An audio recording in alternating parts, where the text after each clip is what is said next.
Vous m'avez pas vu avouer. Bah ouais, ça c'est la grosse pile. Bon, vous voyez pas le bas, mais bon, c'est un problème voilà, de cadrage, parce qu'il y en a énormément. On va faire une vidéo sur les achats manga du mois de février. Et il y en a eu énormément. Donc je vous invite à la regarder.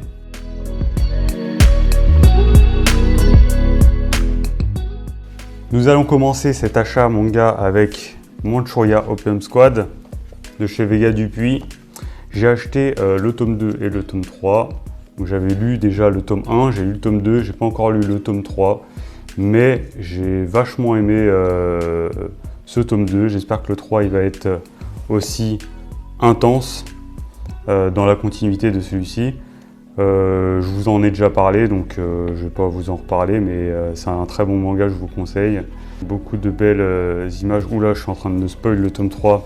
J'aurais pas dû parce qu'il y a une image assez sympa. Bon, tant pis, hein, mais bon. Si vous aimez Manchuria, si vous avez aimé le premier tome, je vous conseille d'acheter la suite parce que c'est... Après, encore chez Vega Dupuis, j'ai acheté Mimizuku et Le Roi de la Nuit, le tome 3. Un peu déçu par ce tome 3, on continue le périple de Mimizuku. Le problème, c'est qu'il n'y a pas grand chose qui se passe dans celui-là. Elle rencontre le prince. Et puis c'est tout quoi. Elle rencontre le prince, elle parle avec lui et franchement en 25 minutes le manga il était terminé et je suis un peu déçu. J'espère que le tome 4 va être mieux, sachant que le tome 4 c'est le dernier. Donc bon, je vais l'acheter, on verra ce que ça donne. Je vous ferai mon retour plus tard. Toujours chez Vega Dupuis, j'ai acheté Peleliu, le tome 1 au 3. Donc c'est un manga sur la guerre de 1944, donc c'est pendant la Seconde Guerre mondiale, guerre du Pacifique sur l'île de Peleliu. Voilà. Je ne l'ai pas encore lu, donc je ne peux pas vous dire plus en détail ce que j'en ai pensé. Mais comme c'est un manga de guerre, à mon avis je vais aimer et j'ai entendu beaucoup de critiques positives dessus. Sachant que les dessins sont très jolis, très mignons, mais à ce qui paraît l'histoire elle n'est pas si mignonne que ça. Donc, je pense que ça va être très intéressant. Nous allons passer maintenant chez Delcourt Tonkam avec le collector tome 6 de Darling in the Franxx qui est assez sympa. Voilà, il y en a qui n'aiment pas trop. Moi j'aime bien avec un petit porte-téléphone comme ça. Bon, je peux pas trop vous le montrer parce que du coup j'ai mon téléphone qui est en train de filmer, mais qui est de bonne qualité. Et vous avez le tome 6 à l'intérieur. Malheureusement, il n'y a pas de jaquette alternative dessus, donc c'est dommage. Mais bon, le petit goodies est sympa, et puis j'aime bien Darling in the Franxx, donc c'est pour ça que je l'ai acheté. Est-ce que ça vaut le coup? Ouais, pourquoi pas, si vous aimez Darling in the Franxx. Après, bon, c'est juste pour le goodies, en fait. Hein. La boîte est quand même de bonne qualité, donc, mais elle n'a rien d'exceptionnel. Mais sinon, voilà, le goodies est sympa. Si vous aimez le goodies, pourquoi pas tenter. Après, si c'est juste pour le tome et la boîte, ça sert à rien. Toujours chez Delcourt Tonkam, j'ai acheté L'Arme Ultime de Shin Takahashi. C'est un animé que j'ai regardé il y a très très longtemps et je voulais voir si ça me plaisait toujours autant. Je ne l'ai pas fini encore, c'est en cours de lecture. C'est du coup un tome qui regroupe les 4 premiers tomes, je crois. Je sais plus en combien de tomes c'est, mais en tout cas c'est un vieux manga avec des dessins assez vintage. L'édition est très jolie. J'aime bien la texture du tome et aussi très maniable, très souple, même si c'est assez gros. C'est très facile à lire. Puis vous avez ça à l'intérieur, qui est assez sympathique aussi. Après, par rapport au manga, du coup, super, j'ai perdu ma page de lecture. Bon, c'est pas grave. Tant pis. En ce qui concerne la lecture, quelques petites fautes de frappe dedans. Pas beaucoup de texte ou beaucoup de bulles, mais pas beaucoup de texte dedans. Donc du coup, c'est assez rapide à lire. Par contre, les premiers chapitres, c'est très niais. La fille dedans, pourtant qui est, je crois, au collège ou au lycée, je me souviens plus trop, mais elle s'excuse tout le temps. Enfin, c'est un peu chiant à la lecture à un moment donné. J'attends de lire la suite, on verra. Bon, c'est surtout un manga que j'ai pris pour la nostalgie, parce que vu que j'avais bien aimé l'animé de l'époque, bah du coup je l'ai pris. Je verrai, je le termine. Je verrai si je le prends, si je prends la suite ou pas. On continue chez les éditions Meian. J'ai acheté Gannibal du 2 au 6.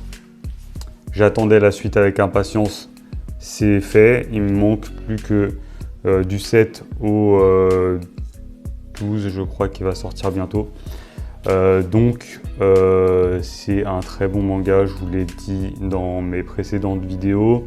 Je les ai lus quasiment d'une traite. Je suis la suite des aventures de Monsieur Daigo dans son village avec les Gannibales. Et il va se rendre compte que les villageois, en fait, ils sont pas si gentils que ça.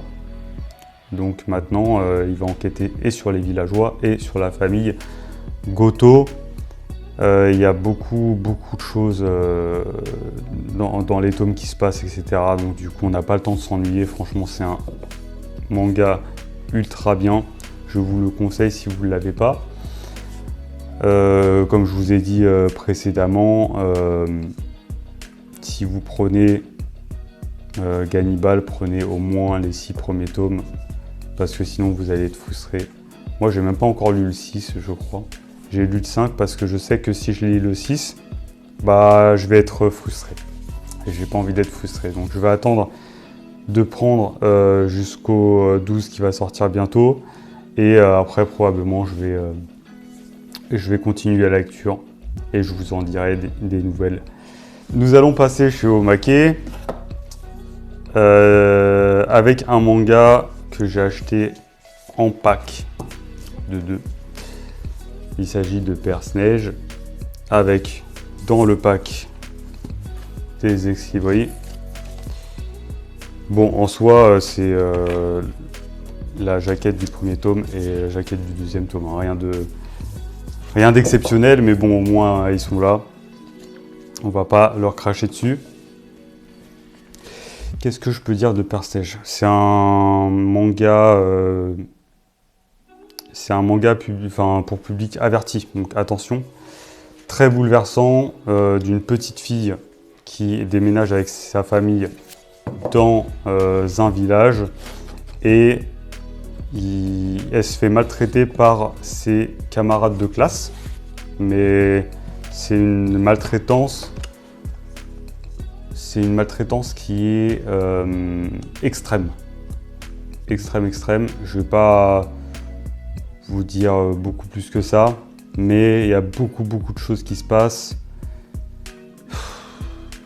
Et franchement, je vous conseille ce manga, mais il faut avoir les nerfs bien accrochés parce que franchement, moi j'ai lu, ma copine l'a lu et franchement, on a été bouleversés par ce manga. Donc je vous le conseille, mais par contre, faites attention, c'est vraiment pour public averti, c'est pas pour tout le monde.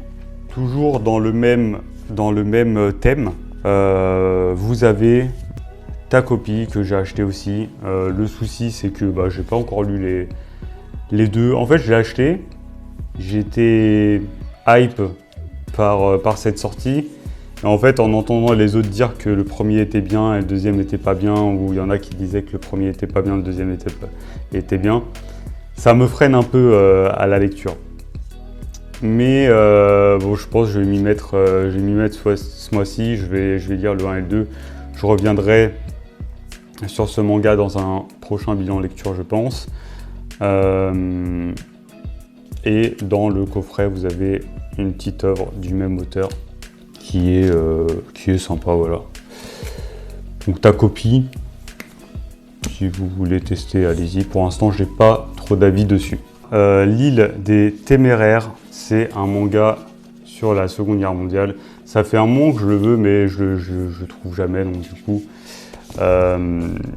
j'ai demandé à ma librairie de me le commander, parce que comme ça en librairie, en vrac, c'est quasiment impossible à trouver. Donc je suis content, j'en ai pris 3. Je vais voir ce que ça donne et puis je vous fais un retour dans une prochaine vidéo. Je suis vraiment pressé de le lire celui-là par contre. Nous allons passer maintenant avec un seinen chez Kiyun qui s'appelle Valalian. Valalian The Black Iron de Toshimitsu Matsubara qui est l'assistant de l'auteur de Kingdom. Donc, comment vous dire que les dessins sont magnifiques. L'histoire, en revanche, je trouve qu'il y a du potentiel sur cette histoire. Sauf qu'ils sont partis dans un délire du genre, il meurt, il va au Valhalla et il va se battre avec d'autres guerriers de pays différents, donc des Romains, des Vikings, etc. C'est un peu mélangé, c'est un peu le bordel. Mais je pense que ça peut être intéressant quand même. Déjà pour connaître les différentes factions du monde, parce que il y en a qui connaissent pas trop ça. Ça peut être de la culture G. Mais c'est vrai que c'est un peu le bordel. Et en plus, ça se termine en 6 tomes. Donc, on ne sait pas à quoi s'attendre. Est-ce que c'est un manga qui n'a pas fonctionné, donc du coup, ils l'ont rush pour le terminer le plus rapidement possible? Ou est-ce que la fin est bien? On ne sait pas. Je vais le continuer parce que ça m'intrigue. Mais j'espère que la fin n'est pas bâclée, quoi. Mais en tout cas, rien que pour le dessin, je vous conseille de tester. Moi, personnellement, j'ai bien aimé. Il y en a qui l'ont pas trop aimé. Moi, j'ai bien aimé. Après avoir le tome 2, comment ça se passe? Chez Nobinobi, j'ai pris la suite de Père et Fille, un manga en 3 tomes. Le 3e tome va sortir en avril, je crois. Donc, je vous en ai déjà parlé sur ma chaîne. C'est l'histoire du père et sa fille et il y aura pas mal de petites histoires comme ça entre elle et lui. Son père qui n'arrive pas à la gérer, sa fille qui n'arrive pas à gérer son père. C'est assez drôle. C'est un manga popcorn, mais je pense qu'il y a mieux que ça. Moi, je vais le terminer personnellement parce que il me reste plus qu'un tome. Donc, je vais le terminer. Après, je vois si je le garde ou pas. Mais en tout cas, c'est pas un manga très pertinent. Même si j'aime bien les dessins, les histoires dedans vont trop vite. Il y a des histoires en fait qui n'ont pas aucun sens en fait, qui sont pas en lien avec le sujet. Prochain manga. Un manga que j'attendais avec impatience parce que le 1er et le 2e tome m'ont ravi. Coffee Moon de chez Doki Doki. Le tome 3. Toujours aussi bien fait. Par contre, l'histoire, j'ai pas compris pourquoi l'auteur est parti dans un délire comme ça. Je sais pas. Si vous l'avez lu, dites-le moi en commentaire parce que moi je comprends pas. Le 1er et le 2e tome étaient vraiment cool. Moi je pensais que même le 3e tome ça allait être la fin. Mais pas du tout en fait. Là le 3e tome, ça va dans une histoire complètement différente. Dans un délire complètement différent. Et c'est vraiment dommage quoi. Parce que avant, il y avait un but qu'on comprenait à peu près. Et dans ce 3e tome, je comprends pas le but. C'est ça le problème. Bon, on verra avec le tome 4 qui, j'espère, nous donnera plus d'informations dessus. Mais pour l'instant, le tome 3, je suis un peu perdu. On verra. Dites-moi si vous l'avez lu et qu'est-ce que vous en avez pensé. Parce que franchement, je trouve ça dommage. Mais bon, c'est quand même... le revirement de situation est quand même intriguant. Donc, à voir.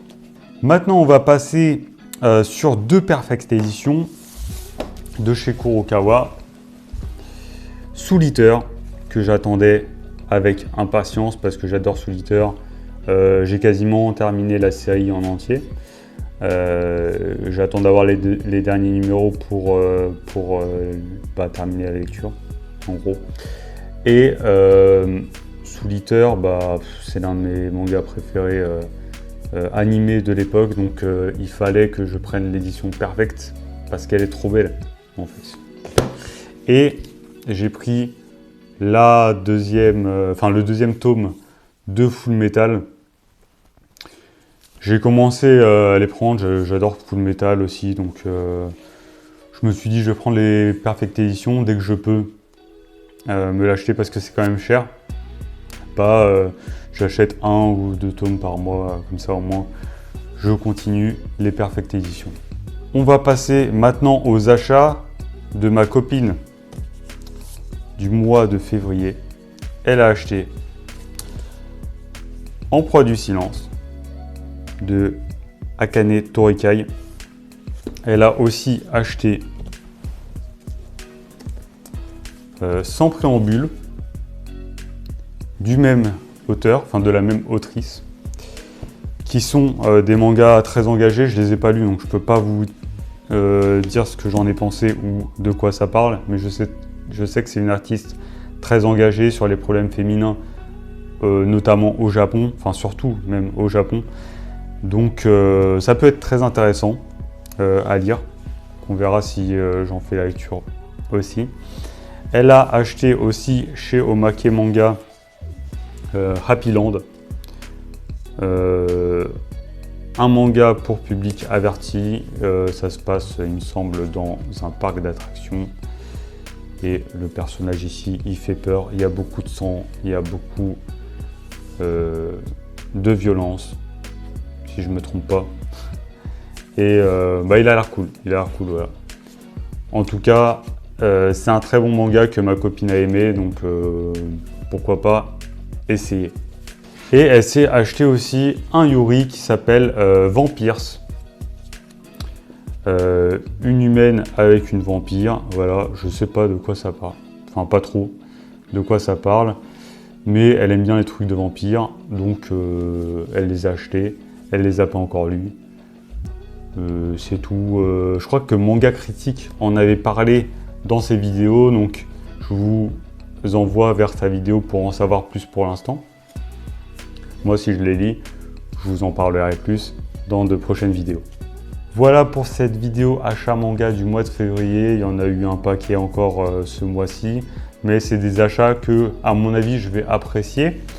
Dans ma prochaine vidéo qui sortira samedi prochain avec un petit nouveau concept, ça sera un bilan de lecture du coup sur les livres que j'ai déjà lus.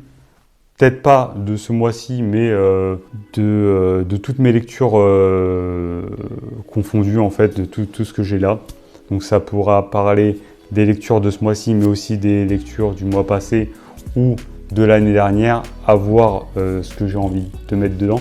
J'espère que le concept va vous plaire, parce qu'en fait c'est un concept qui va me demander beaucoup de travail. C'est pour ça que je ne l'ai pas encore sorti et j'attends que vraiment ça soit quelque chose de bien fait pour vous le sortir et pour pas que je sois déçu et pour pas que vous soyez déçus non plus. Donc, je vous donne rendez-vous samedi pour cette vidéo. J'espère que vous allez passer une bonne semaine et je vous dis à la prochaine. Salut!